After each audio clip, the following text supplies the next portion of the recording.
guys, meron akong nalibre na dragon fruit. Tikman natin to, buksan natin kung masarap ba daw. Kasi nag-order si amo babae ng ng vegetables. Nagkamali siya ng deliver. So pinabalik na yun sa akin yung vegetables na nagkamali siya. So ito para pampalubag loob dahil pinagod niya ako, syempre. Dami kong pawis dahil nagtatatakbo ako. Kinuha ko tapos sabi niya, bigyan kita ng dragon fruit, tikman mo yan, mag-enjoy ka dyan, sabi niya ganun. So tikman natin kung masarap nga ito.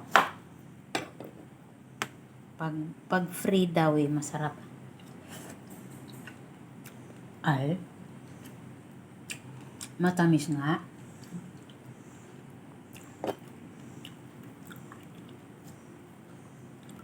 Masarap nga siya, guys.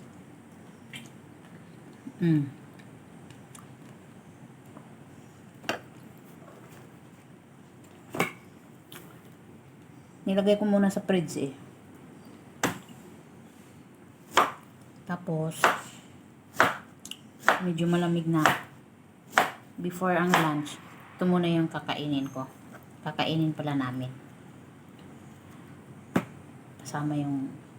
Kasama ko syempre. Yung mga dulo, yun yung pinangunguha ko. Sarap.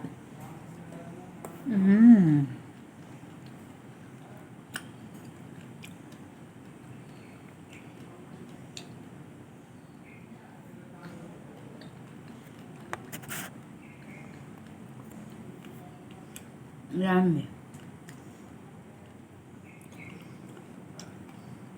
Mangap naman So, before tayo kakain ng lunch, ito munang papakin ko.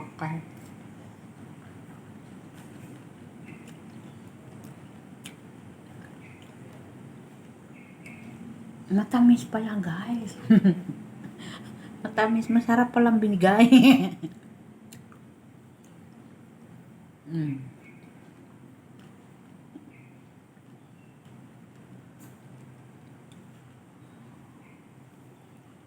Sarap. Isa pa. Tagi-isang pisngi kami ng kasama ko.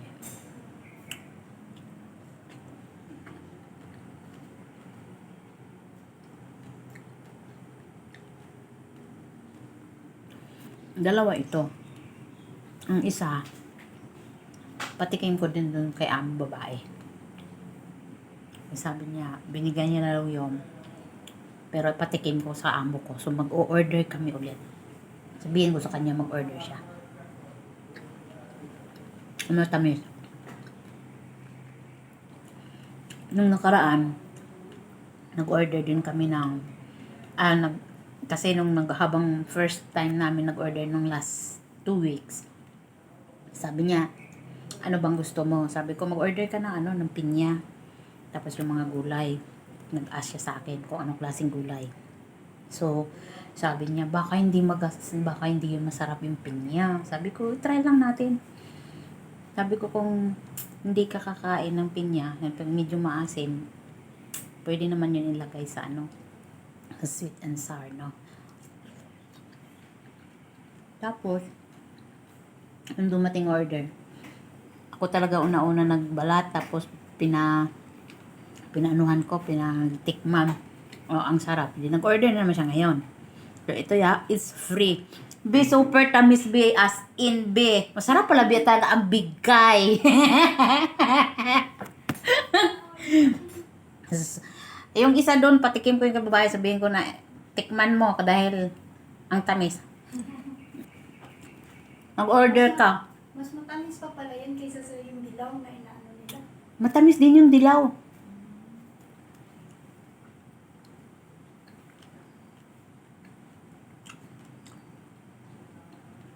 Mm.